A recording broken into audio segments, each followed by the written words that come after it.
Baik, terima kasih Bu Anita.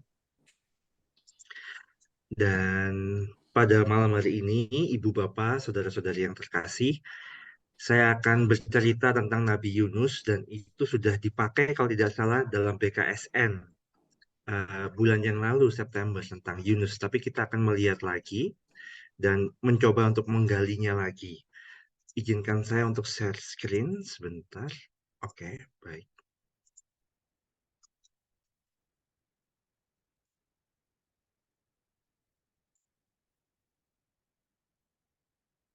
Iya,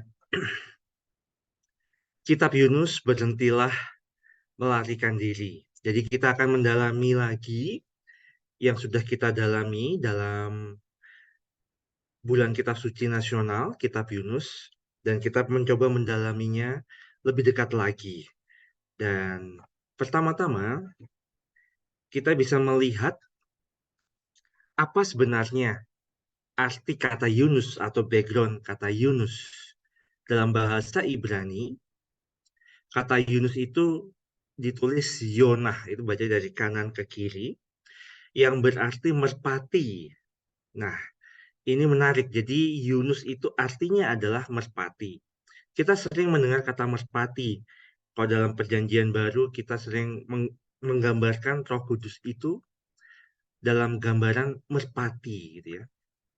Dan ternyata itu banyak sekali kita temukan dalam kitab suci kita, burung merpati. Walaupun ini gambarnya bebek gitu ya, tapi kita akan mendalami tentang burung merpati. Yunus itu artinya adalah burung merpati. Nah, merpati adalah salah satu dari dua jenis burung pertama yang secara spesifik disebutkan dalam Alkitab. Jadi ini adalah dua jenis burung pertama yang disebutkan dalam Alkitab. Contohnya dalam Kejadian bab 8 dikatakan di sana Nuh 3 kali melepaskan seekor merpati setelah air bah itu menentukan dan untuk menentukan surutnya air. Jadi Nabi Nuh itu melepas merpati untuk memberikan informasi apakah air bah itu sudah surut atau belum. Kita bisa baca di sini. Menjelang waktu senja, pulanglah burung merpati yang dalam bahasa Ibrani Yonah atau Yunus itu. Dia pulang mendapatkan Nuh dan pada paruhnya dibawanya selai daun zaitun yang segar. Dari situlah diketahui Nuh bahwa air itu telah berkurang dari atas bumi. Nah, yang bawah itu kita bisa melihat itu tulisan Ibraninya dalam Kejadian 8. Nah, kita bisa membaca ini ya, Batavo Elaf Hayonah ini lihat. Hayonah ini artinya Yunus. Hayonah le'et eref wehineh aleh ya Zavid Sayyid taraf be fiha bayeda no aki kalu hamayim me al haaretz. Jadi yang ketiga dari kanan, satu, dua, tiga ini kita bacanya dari kanan itu Hayonah, tulisannya Hayonah. Berarti memang burung merpati Yunus itu mendapatkan Nuh. Dan ternyata Nuh bisa melihat, oh ternyata air bah sudah surut. Nah, burung merpati itu membawa daun zaitun. Daun zaitun ini menjadi sumber informasi tanda kedamaian dari murka Allah yang telah reda setelah berakhirnya bencana air bah yang hebat itu. Dan pada kelanjutannya hingga sekarang, logo burung merpati yang membawa daun zaitun menjadi lambang kedamaian. Jadi kita lihat, Yunus itu melambangkan kedamaian sebetulnya. Jadi Yunus, Yonah, atau burung merpati yang membawa zaitun, itu menjadi melambang kedamaian. Kok bisa? Ini kisahnya mulai dari Nabi Yunus, dari Yunus itu ya. Dari Nuh. Dari Nuh yang menemukan zaitun yang dibawa oleh burung merpati. Jadi itu melambangkan bahwa air bah sudah surut, itu gambaran bahwa kemarahan Allah sudah surut. Itu berarti apa? Kedamaian mulai muncul dan murka Allah sudah mulai reda. Jadi lihat, Yunus juga berarti apa? Yonah itu menjadi lambang kedamaian. Selain lambang kedamaian, kita bisa melihat nanti di dalam perikop-perikop kitab suci, kita bisa melihat beberapa hal di sini. Gambaran merpati itu misalkan dalam Mazmur 74, Kidung Agung bab 2, Yesaya 60, Hosea 11, Matius 10, Yonah itu, atau burung merpati itu digambarkan sebagai gambaran yang lemah lembut dan baik hati. Jadi ini merupakan gambaran sifat yang baik merpati itu, atau Yunus itu. Tetapi yang menarik juga, merpati itu digunakan jadi burung merpati itu dipakai sebagai kurban juga. Kurban kepada Allah yang dipersembahkan kepada Allah gitu ya. Jadi Imamat bab 12, Lukas bab 2. Jadi kayak seperti kurban bakaran. Jadi itu adalah persembahan yang dipersembahkan kepada Allah. Jadi sesuatu yang baik, sesuatu yang kudus yang dikurbankan kepada Allah. Itu gambaran juga dari Yunus atau merpati. Nah, yang tadi saya sampaikan dalam perjanjian baru, contohnya dalam Yohanes 1, Yunus itu atau merpati itu juga gambaran Roh Kudus. Jadi Roh Kudus itu digambarkan seperti burung merpati. Ketika Yesus dibaptis oleh Yohanes Pembaptis, Yunus itu turun. Yunus maksudnya apa? Burung merpati itu turun dari atas langit dan bersabda. Itu berarti apa? Sabda Allah melalui Roh Kudus bahwa inilah anakku yang kukasihi, yaitu Yesus Kristus. Jadi gambaran merpati itu juga gambaran Roh Kudus. Nah, dari awal lemah lembut 1, 2, 3 itu lebih gambaran yang positif. Kurban itu pun sebetulnya bukan kurban sebagai victim yang kita pahami sekarang, tapi kurban yang dipersembahkan kepada Allah. Jadi tetap sebuah gambaran yang positif sebetulnya. Nah, tapi pada poin yang keempat, merpati itu juga merupakan gambaran kedukaan. Jadi selain yang positif-positif itu, ternyata ada gambaran merpati itu sebagai sebuah kedukaan. Karena gambarannya bagi orang-orang perjanjian lama pada waktu itu, suara merpati itu ketika didengarkan, kalau Bapak Ibu punya burung merpati di rumah, saya nggak tahu ini ya, itu seperti ratapan manusia yang berduka. Itu gambaran mereka pada waktu itu. Jadi Yesaya 38, Yesaya 59, ini Nahum bab 2, itu menggambarkan tentang kedukaan. Jadi suara merpati itu sebagai simbol kedukaan, ratapan manusia. Jadi lihat Ibu Bapak, berarti gambaran Yunus, Yonah dari katanya saja, itu punya gambaran yang begitu kaya di dalam kitab suci kita. Jadi tidak hanya sekedar Nabi Yunus yang akan kita dalami hari ini, tapi ternyata secara umum Yunus, Yonah itu ya, yang artinya merpati itu punya gambaran simbolis yang begitu kaya di dalam kitab suci. Nah, nama Ibrani Yonah itu diperkirakan berasal dari kata anah. Nah, ini dekat yang nomor 4 tadi. Anah itu artinya berkabung atau meratap. Dan tampaknya merupakan tiruan suara merpati yang pilu. Yesaya 38, 59, lalu juga Yeskiel 7, Nahum 2. Jadi memang dari katanya anah, Yonah, anah, berarti adalah gambaran berkabung atau meratap. Apakah gambaran ini nanti kita temukan dalam kitab Yunus? Nanti kita akan temukan. Ini nanti berkaitan dengan kota Niniwe. Kota Niniwe yang berkabung meratap anah. Jadi lihat, akhirnya kota Niniwe itu bertobat, berkabung, meratap, dan ini ditemukan dalam kitab Yunus. Jadi kita lihat ini begitu banyak gambaran. Apakah ada gambaran kelemah lembutan di dalam kitab Yunus ini? Apakah nanti kita bisa menemukan gambaran itu, lemah lembut gitu ya? Seperti yang kita lihat tadi, baik hati. Apakah ada nanti di sana juga dalam kitab Yunus? Nanti kita akan dalami bersama. Nah, sekarang mari kita masuk dalam kitab Yunus ini. Jadi dari katanya saja Yonah itu atau Yunus itu punya gambaran yang begitu kayanya. Nah, sekarang kita mulai masuk sedikit demi sedikit ke dalam kitabnya, kitab Yunus. Nah, kitab Yunus itu terdiri dari hanya 4 bab, Ibu Bapak sekalian. Jadi totalnya hanya 48 ayat gitu ya. Kalau kita menemukan juga Yunus itu diceritakan juga dalam Al-Qur'an gitu ya. Bahkan lebih banyak daripada yang ada dalam Perjanjian Lama. Itu sampai 100 ayat lebih kalau tidak salah dalam Al-Qur'an. Tapi dalam kitab Yunus kita dalam Perjanjian Lama itu lebih pendek, 48 ayat. Jadi kalau kita baca sebetulnya 15 menit, setengah jam nggak sampai mungkin selesai kitab itu. Mungkin bahkan kalau dibaca dengan cepat 10 menit, kitab ini selesai dibaca. Kitab Yunus ini. Tapi ternyata tidak sesederhana atau sesimpel yang kita bayangkan di sini. Ada pesan-pesan yang begitu besar atau begitu mendalam di dalam kitab Yunus ini. Di bab 1 kita bisa melihat Yunus itu dipanggil Tuhan.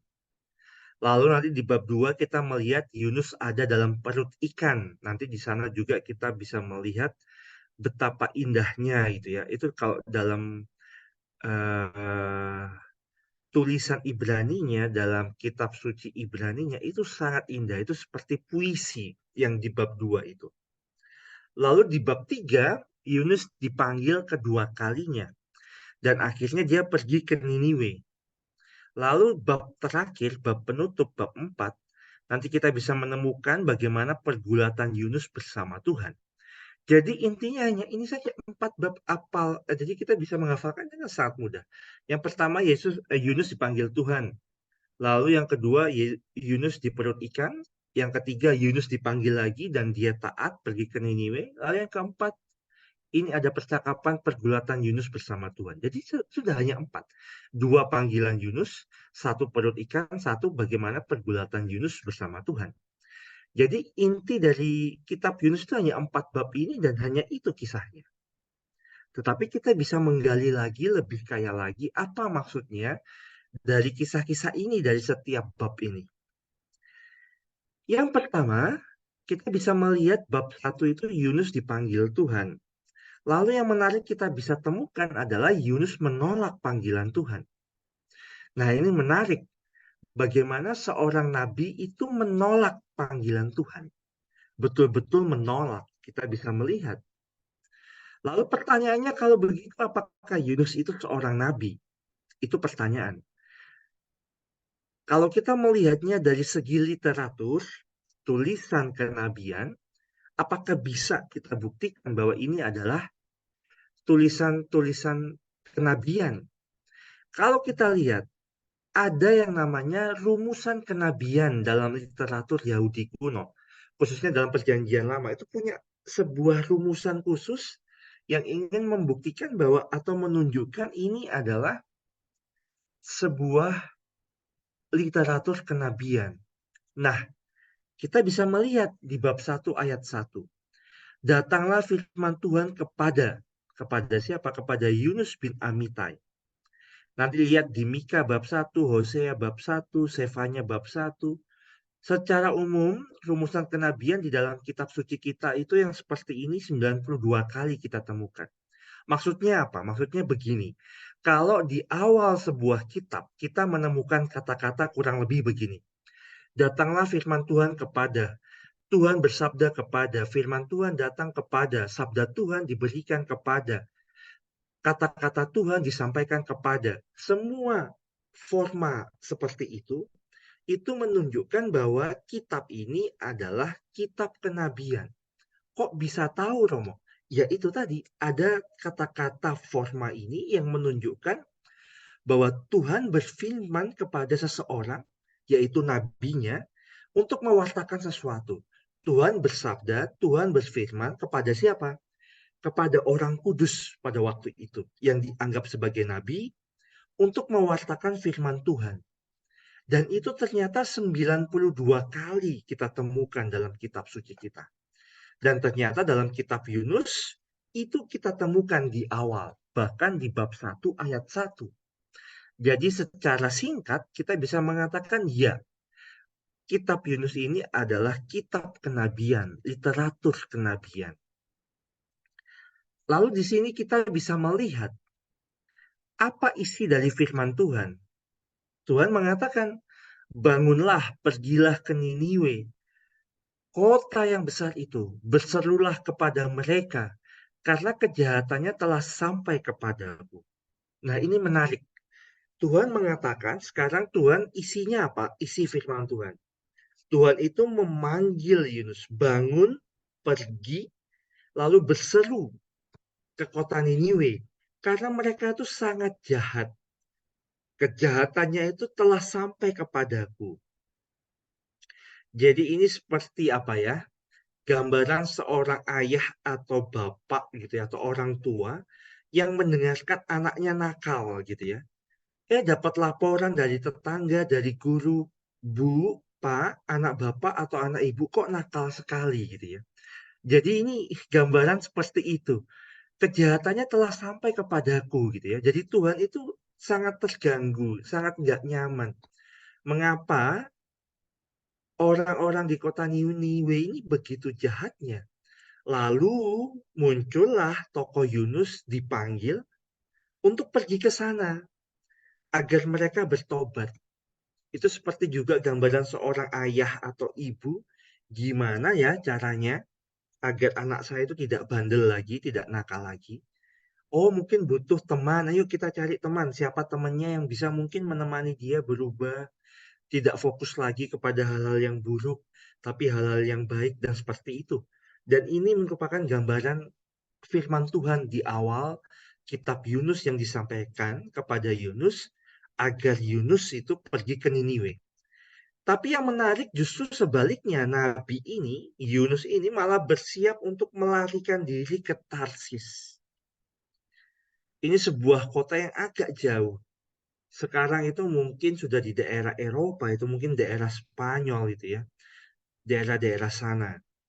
Ia pergi ke Yafo, jadi dia udah siap-siap ini. Dipanggil ke Niniwe, dia ingin lari ke Tarsis. Dia pergi dulu ke daerah Yafo atau Yopa gitu ya, Joppa di daerah Israel pada waktu itu. Lalu di sana dia mendapatkan sebuah kapal dan akhirnya dia berangkat ke Tarsis dan betul-betul melarikan diri. Mengapa Yunus melarikan diri? Ini menjadi pertanyaan kita. Nanti kita akan menjawabnya. Tapi ini menjadi pertanyaan. Bagaimana mungkin seorang nabi yang sudah diutus Tuhan malah menolak panggilan Tuhan? Ini terjadi pada Yunus ini ya. Kalau Tuhan bersabda kepada seseorang, berarti seseorang ini adalah orang pilihan. Lebih daripada orang-orang biasanya yang ada di dalam masyarakat pada waktu itu. Tapi yang menarik, Yunus malah melarikan diri. Melarikan dirinya tidak tanggung-tanggung, ibu bapak. Kalau kita ukur, Yunus itu diajak untuk pergi ke Niniwe, itu hanya sekitar jaraknya 550 mile atau 885 kilometer. Itu jarak Jakarta Singapura, ibu bapak. Jadi dekat sebetulnya. Tetapi yang lucunya kalau dia lari, larinya itu lebih jauh gitu ya. Ini lari kok malah menjauh gitu ya. Ini kayaknya ingin liburan kayaknya Yunus ini. Disuruh pergi ke kota yang dekat malah pergi ke kota yang jauh. Mungkin bagi Yunus kurang jauh itu ya Niniwe. Dia pergi ke Tarsis. Jadi jaraknya itu sekitar 2.500 mile. Sekitar 4.023 kilometer. Berarti sekitar 4-5 kali lipat jaraknya. Lebih jauh, jauh sekali. Itu jarak Jakarta ke Chongqing di daerah Cina sana. Jadi bayangkan, ada seseorang disuruh gitu ya, pergi dari Jakarta ke Singapura, itu kan dekat. Nggak mau, maunya ke Cina yang jauh ya, mungkin ingin jalan-jalan gitu ya. Tapi jalan-jalannya nggak enak ini jalan-jalannya lewat laut, naik kapal, kejauhan. Padahal dari Yopa itu, misalkan ke Niniwe, itu lewat jalan darat. Itu lebih enak, lebih nyaman. Terutama pada waktu itu ya. Kalau dibandingkan dengan laut, kapalnya tidak sebaik seperti kapal yang kita bayangkan sekarang tentunya. Jadi ini di luar perkiraan ini ya, seorang nabi yang seperti ini. Kalau kita sedikit intermezzo dulu, ya Chongqing itu kotanya seperti ini ya. Jadi memang sangat baik gitu ya, bagus gitu ya. Nggak kalah sama Singapura gitu ya. Saya membayangkan mungkin juga apa gambaran Yunus pergi ke Tarsis ini mungkin Tarsis juga lebih bagus mungkin dari Niniwe. Saya nggak tahu gitu ya. Tapi ini ada cerita gitu ya. Pokoknya dia mau ke Tarsis gitu ya. Jadi disuruh ke Singapura malah pergi ke Chongqing gitu ya, ke Cina. Itu gambarannya. Jaraknya yang begitu jauhnya. Ini kan aneh. Tuhan itu hanya meminta pergi ke tempat yang dekat, bukan tempat yang jauh. Dan justru kok ditolak. Malah perginya lebih jauh dari tempat yang diutus. Dan ini seorang nabi. Nah, dari sana kita bisa melihat nanti bagaimana pola-pola panggilan Tuhan dan responnya. Yang merespon itu siapa ya? Bisa Yunus sendiri yang dipanggil Tuhan, tapi juga respon orang-orang di sekitarnya. Karena panggilan Tuhan itu selalu punya efek sosial. Orang-orang di sekitarnya pun juga akan mengalami yang namanya dipanggil Tuhan, baik langsung maupun tidak langsung. Jadi ternyata nanti kita bisa melihat dari sini ada pola panggilan, lalu juga ada responnya. Kita bisa membandingkan nanti Yunus yang bab 1 dan Yunus bab 3. Nanti ibu bapak bisa membacanya secara detail setelah acara ini. Panggilan Tuhan itu Tuhan memanggil Yunus 2 kali. Tetapi nanti responnya berbeda. Kita lihat dulu panggilan Tuhan di Yunus bab 1 dan Yunus bab 3. Formanya, tulisannya sudah sangat-sangat mirip. Datanglah firman Tuhan kepada Yunus. Datanglah firman Tuhan kepada Yunus. Demikian, demikian. Bangunlah, pergilah ke Niniwe, kota yang besar itu. Bangunlah, pergilah ke Niniwe, kota yang besar itu. Berserulah, sampaikanlah kepadanya seruan. Lihat, berseru. Jadi lihat, datang firman Tuhan kepada Yunus, bangunlah, pergilah, berserulah. Jadi panggilan Tuhan di bab 1 dan bab 3 kurang lebih sama. Formanya, kata-katanya tidak jauh beda. Jadi kita sudah bisa melihat di sini, Yunus dipanggil 2 kali, dan dari segi kata, itu hampir mirip. Bahkan ya kita bisa katakan ini betul-betul sangat mirip sama. Panggilan yang pertama dan panggilan yang kedua. Yang kita bisa temukan di sana ada 3 kata yang sama, kata kerja tentunya. Bangkitlah, kum, yalak itu pergilah, dan kara, berserulah. Jadi ketiga kata kerja ini ingin menunjukkan bahwa Allah itu berinisiatif menyelamatkan manusia dengan perantaraan para nabinya. Allah kita ini tidak tinggal diam ketika menemukan penderitaan di dunia. Maksudnya apa? Allah nggak pernah tinggal diam ketika melihat manusia ciptaannya itu menderita. Lalu ditunjukkan dengan seruan Allah atau firman Allah kepada Yunus, bangkitlah, pergilah, berserulah. Jadi maksudnya apa? Sesuatu yang aktif. Dan inisiatif ini dari mana? Yunus diminta pergi ke Niniwe dari Allah sendiri. Berarti apa? Sebelum manusia bertobat, ibu bapak sekalian, ini gambarannya apa? Allah sudah lebih dulu gitu ya, ingin menyelamatkan kita. Bahkan sebelum kita punya niatan untuk bertobat. Allah itu sudah punya inisiatif lebih dulu menyelamatkan kita. Sebelum kita mengatakan Tuhan kasihanilah aku, Tuhan ampunilah aku. Allah itu sudah lebih dulu bahkan mengampuni kita. Bahkan berinisiatif untuk menyelamatkan kita. Dan kita bisa melihat di sini ada respon Yunus nanti. Tadi kan Yunus dipanggil di bab 1, lalu di bab 3 Yunus dipanggil lagi. Tapi ternyata ada respon yang berbeda. Yunus yang bab 1 dia bersiap melarikan diri pergi, lalu bahkan apa dia membayar biaya perjalanannya untuk berlayar gitu ya ke Tarsis. Jadi di sini Yunus itu tidak hanya sekedar lari begitu saja. Yunus bahkan mau membayar ibu bapak. Naik kapal ke Tarsis itu tidak gratis, tapi membayar. Berarti apa? Yunus itu betul-betul niat. Niat untuk melarikan diri dari panggilan Tuhan. Bahkan dia mau membayar lebih gitu ya. Mengeluarkan uang dari kantongnya sendiri. Itu gambarannya berarti ini Yunus serius ini. Nggak hanya sekedar lari begitu saja. Tapi dia betul-betul serius untuk lari dari panggilan Tuhan. Tetapi nanti di bab 3, setelah bab 2 Yunus ada di dalam perut ikan, di bab 3 Yunus itu bertobat. Akhirnya apa? Dia bersiap pergi ke Niniwe, lalu ternyata apa? Yunus masuk ke dalam kota itu. Kota itu apa? Kota Niniwe. Jadi yang di Yunus bab 3, kita bisa melihat bahwa ternyata Yunus berubah, bertobat.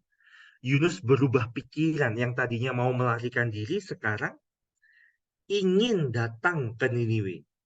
Berarti di sini kita bisa menemukan ada perubahan cara pikir atau bagaimana Yunus itu bertobat, berubah pikirannya. Yang tadinya mau ke Tarsis akhirnya kembali ke Niniwe. Tapi pertanyaannya adalah, nah ini menarik.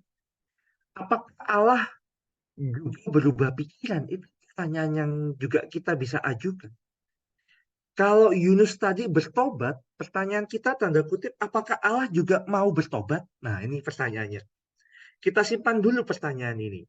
Loh kok bisa Romo Allah bertobat gitu ya? Kita lihat saja, nanti kita akan lihat. Tapi pertanyaan ini kita simpan. Yunus itu berubah pikiran, apakah Allah juga berubah pikiran? Yunus itu bertobat, apakah Allah juga bertobat? Tanda kutip gitu ya. Kita simpan pertanyaan ini. Tapi sebelum ke sana, kita lihat dulu. Tadi Yunus sudah merespon panggilan Tuhan. Yang satu lari, yang satu dia kembali. Dia mau taat ke Niniwe. Nah, di sini muncullah respon orang-orang di sekitar Yunus. Kita akan melihat bahwa panggilan Tuhan itu punya efek sosial juga. Yunus bab 1 dan Yunus bab 3 sama ini ya. Kita bandingkan. Awak kapalnya waktu ada di kapal terjadi gelombang besar, mereka akan tenggelam. Mereka takut awak kapalnya, berteriak-teriak, bahkan membuang segala apa ya, segala sesuatu muatannya ke dalam atau ke dalam laut gitu ya, dibuang semua, ketakutan. Ini ada apa ya? Ada apa? Apakah nanti akhirnya mereka bertanya, Yunus, apakah ini persoalanmu gitu ya? Dengan Allahmu, maksudnya waktu itu mereka juga percaya dewa dewi. Jangan-jangan ini dewanya Yunus ini atau Allahnya Yunus ini yang menyebabkan kita celaka. Ternyata betul, Yunus mengatakan iya, ini salahku, nanti aku dibuang saja ya. Ya sudah, aku berani bertanggung jawab. Akhirnya dibuang juga, akhirnya masuk perut ikan gitu ya Yunus. Tetapi yang menarik adalah kalau tadi di bab 1 awak kapal itu takut berteriak-teriak membuang segala muatannya, jadi agak reaktif gitu ya. Tapi dalam arti juga yang agak sedikit negatif gitu ya. Ketakutan, berteriak-teriak, seperti histeris gitu ya. Lalu membuang segala muatan. Jadi reaksinya itu sangat reaktif dan dalam tanda kutip gitu ya, ini sangat negatif.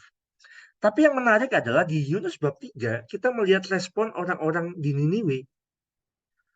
Mereka justru mengumumkan puasa, baik orang dewasa maupun anak-anak, bahkan mengenakan kain kabung. Maksudnya apa? Mereka betul-betul bertobat gitu ya.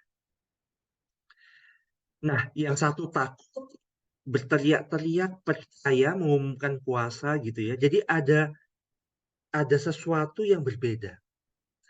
Nah, yang menarik, respon Yunus lagi. Ketika mereka takut, respon Yunus itu positif. Mau mengorbankan diri, ya udahlah, campakkan aku ke dalam laut, maka laut akan menjadi reda.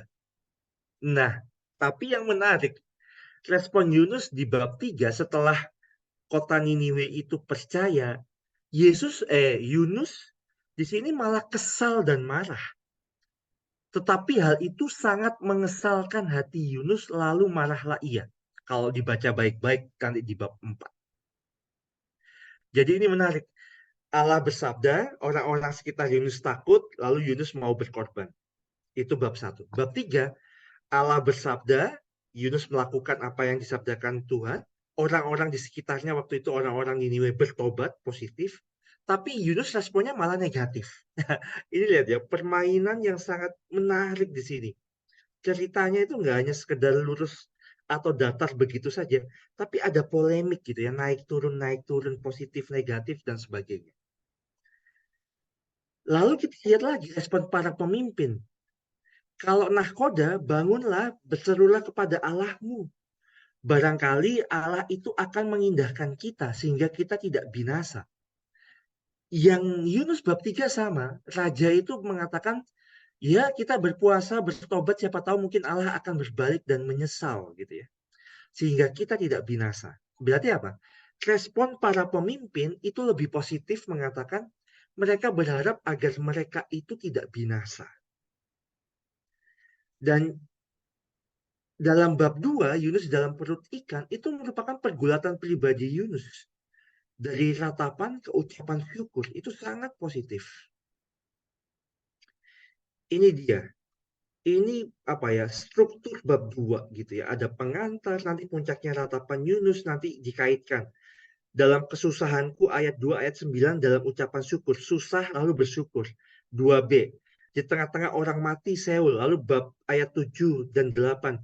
Ke dalam baitmu yang kudus. Jadi ada Seol, neraka, orang mati ke dalam bait yang kudus. Jadi ayat 2.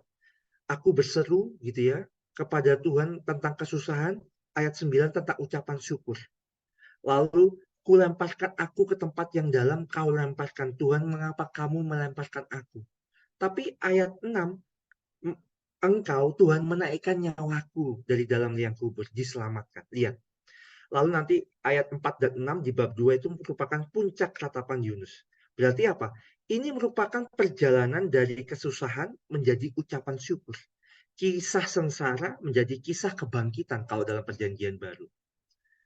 Bahkan kalau kita ingin teliti gitu ya, dalam bahasa Ibrani-nya, dalam bahasa Ibrani itu ada 112 kata dibagi dalam dua bagian besar. 56 kata bagian pertama, 56 kata bagian kedua. Jadi lihat, dalam bab 2 ini, kitab Yunus itu begitu indahnya. Ini sebuah struktur bait puitis yang sangat baik. Nah ini apa teksnya gitu ya, dalam bahasa Ibrani, teks Masoretik gitu ya.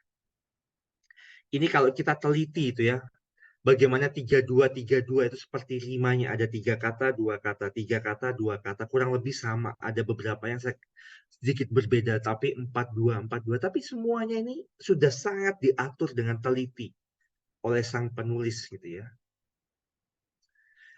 Jadi kita bisa melihat dinamikanya di sini. Saya cepat saja, dari ratapan, ucapan syukur, dari kesusahan menjadi syukur. Kau lemparkan aku, kau menaikkan nyawaku gitu ya. Jadi dinamika ada puisi gitu ya, dari perut ikan ke daratan, dari Seol ke dalam bait yang kudus, 3 hari 3 malam gitu ya. Lalu ke daratan itu menunjukkan pengharapan gitu ya. Dari narasi ke puisi lalu ke narasi lagi.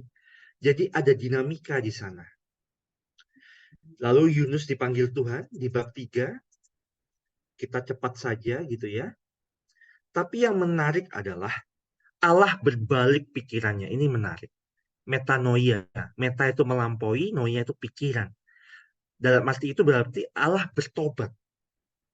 Allah menyesal tidak jadi melakukan malapetaka di kota Niniwe. Jadi siapa yang bertobat sebetulnya? Apakah Yunus yang bertobat gitu ya? Ternyata tidak hanya Yunus.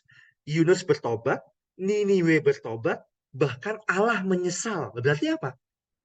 Yunus bab 3 ayat 10. Allah pun juga bertobat. Aku nggak mau lagi deh membuat malapetaka buat apa umatnya sendiri, umatku sendiri. Jadi siapa yang bertobat? Semuanya bertobat dalam arti ini. Bahkan Allah itu menyesal. Dia berbalik pikirannya. Tapi di sana, di bab 4, Yunus ngambek sama Tuhan. Dia bilang begini, betul kan kataku Tuhan, aku nggak usah datang ke Niniwe. Mengapa? Alasannya sederhana Ibu Bapak. Dalam bab 4 ini,